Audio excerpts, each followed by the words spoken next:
onímọ̀ jẹ̀mú ayọ̀ Jésù onímọ̀ jẹ̀mú ayọ̀ onímọ̀ jẹ̀mú ayọ̀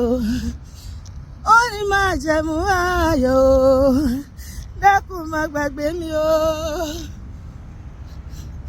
onímọ̀ jẹ̀mú ayọ̀ jàjọkọ onímọ̀ jẹ̀mú ayọ̀ Jésù onímọ̀ jẹ̀mú ayọ̀ lọ́sẹ̀ yóò máa rán sí mi àti ẹ̀sìn rere ó máa fi ire wá wa ní sọpá mi onímọ̀ jẹ̀mú ayọ̀ dákun má gbàgbé mi o ọba tó ní kọ́kọ́rọ́ tó ṣí tó ti o bẹ́ẹ̀ni lóun ló ní kọ́kọ́rọ́ Dáfídì ó ní ohun tó bá ti ṣí kò sẹ́ni tó lè tì sọ pé Olúwa ṣí ilẹ̀kùn ayọ̀ fún mi ní ọ̀sẹ̀ tuntun ilẹ̀kùn rere gbogbo tí màá fi ṣayé mi Ọlọ́run ṣí fún mi ṣílẹ̀kùn ayọ̀ náà Olúwa ṣílẹ̀kùn oore rẹ o mo máa ti wọlé ẹnu wọn náà mo kọlẹ̀kùn owó ilẹ̀kùn ọmọ àtàláfíà àtẹ̀mí gígùn owó tabua kọ́ńtrátì ńláńlá ìṣẹ́gun lórí ọ̀tá gbogbo ìgbéga lọ́nà gbogbo Olúwa ṣí fún mi lónìí ṣílẹ̀kùn oore rẹ Olúwa mo ti wọlé ẹnu wọn náà bàbá mo kọlẹ̀kùn o bàbá ṣílẹ̀kùn fún mi o gbogbo ilẹ̀kùn oníire gbogbo tí ọ̀tá ti tì mọ́ mi láti ọdún pípẹ́ wa Olúwa ṣí lónìí ìwọ náà sọ bẹ́ẹ̀ Olúwa fàánú ṣí ṣílẹ̀kùn oore rẹ yára nínú ọ̀sẹ̀ tuntun ṣàánú mi o Ọlọ́run ṣàánú mi o yára ṣàánú mi bàbá Ọlọ́run ṣàánú mi o lọ́sẹ̀ tuntun Ọlọ́run máa ṣàánú mi àti bẹ́ẹ̀ ni gbogbo ilẹ̀kùn tó ti tì táyé títì Olúwa máa fàánú ṣí ilẹ̀kùn táyé títì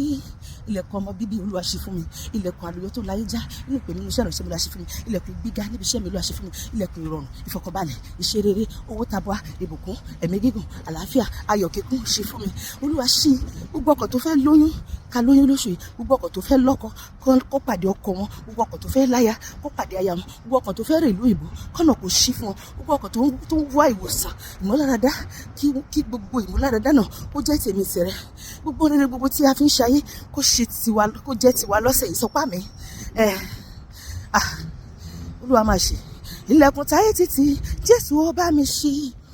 ọba tó ní kọ́kọ́rọ́ tó ṣí tó ti o Jésù ìwọ ló ní kọ́kọ́rọ́ tó ṣí tó ti ṣílẹ̀kùn ayọ̀ mi o tilẹ̀kùn mọ́ ìbànújẹ́ ọba tó ní kọ́kọ́rọ́ tó ṣí tó ti o bá mi wá solution sí ọ̀rọ̀ ayé mi bá mi wá solution sí ọ̀rọ̀ iṣẹ́ mi má ṣe jẹ́ kó pẹ́ jù Olúwa má ṣe jẹ́ kó pẹ́ jù kémi wá ṣọpẹ́ my Father consider me o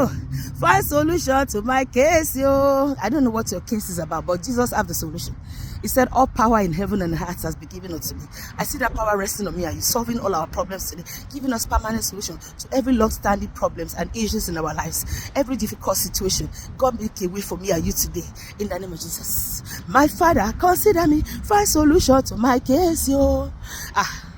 Ọba tó nílẹ̀ wá la ilẹ̀ ayé mi kọjá, la ilẹ̀ ayé mi kọjá, káyé mi kò níyànjú, ayé mi àti ẹ̀ máa níyànjú,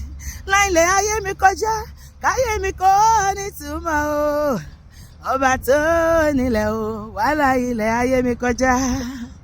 ibi mo gbà kọjá tó ń fi wọ̀nù ayé mi Olúwa gbàbẹ kọjá mo gùn kúrò